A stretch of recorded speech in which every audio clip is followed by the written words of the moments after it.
The day my lawyer said, Madam, the case is gone, I laughed. I thought he meant adjourned. He looked straight at me and said, no, gone. As in, no record, no file. Madam, it's like this case never existed. For 2 seconds, I froze. Because how does a whole court case disappear? Before I tell you how it happened, let's rewind to where the paper started. I had just finished one of my cleanest furniture jobs. Renovation was involved with everything was crisp. Client, an assembly member, the kind that speaks with their chests, you know? He loved it. He praised the work. Promised, don't worry, I'll pay you next week. Next week turned to next month. Next month turned to a whole year. At first, I was polite, sending messages. Sir, just a reminder. Then tired, because begging literally drains energy faster than work. He would even drop those small flirtatious jokes. I ignored him.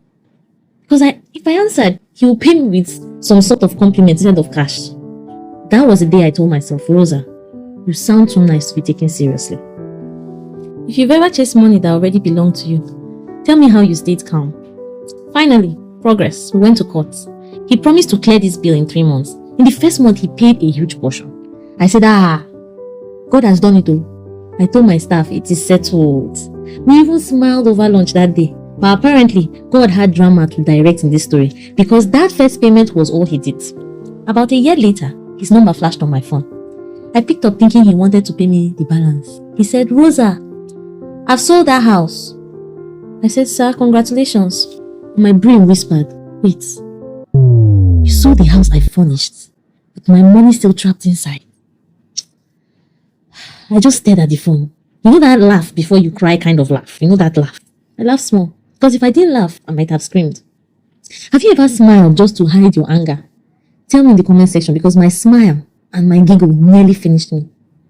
I won't lie. For a minute, I felt foolish. I felt foolish for trusting, foolish for believing promises that had no receipts. And that's the danger of being a nice person in this business. People will mistake niceness for weakness. So I brought in my new lawyer, Barrister Sam. Barrister Sam is a no-nonsense lawyer. You know those aggressive types that sound like movie trailers? We went to court. He came back. He said, Madam, the case is not in the system. I said, not in what system? He said, as in no record, no file, is like it never existed. Ha! Even the court joined in the disappearing act.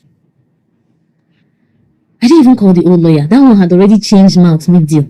I just smiled because when God steps in, he doesn't fight loud. Sometimes he just deletes the entire whole case. That day I learned silence isn't weakness. So silence is protection. And experience really taught me.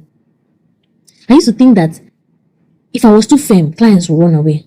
Until now, I'm too soft. And they were almost chasing me out of my business. Since that day, Karamlaza ran with one rule. Full payment before delivery. Because if you are chasing your money, you will kill your joy faster than any bad business. If you've ever done a job out of pity and regretted it, type never again in the comment section. But here's the part people don't see. That incident changed how I pray. I stopped asking God to remove problems and started asking him to expose what I needed to learn. Because sometimes he doesn't fix the situation. He fixes you through it. I remember David and Saul. You guys remember that story? Saul chased David, lied on his head, tried to kill him. But David never fought back. He just kept moving. And one day, Saul's own sword finished the story. Maybe I fought back and I lost. Maybe I'm nothing like David. But the truth is I learned something. Peace is the loudest revenge you can do. So when people ask me, Rosa, how far that case? What happened to the court case? I just tell them, nothing happened to it though. God simply pressed delete on the case. My name is Rosa.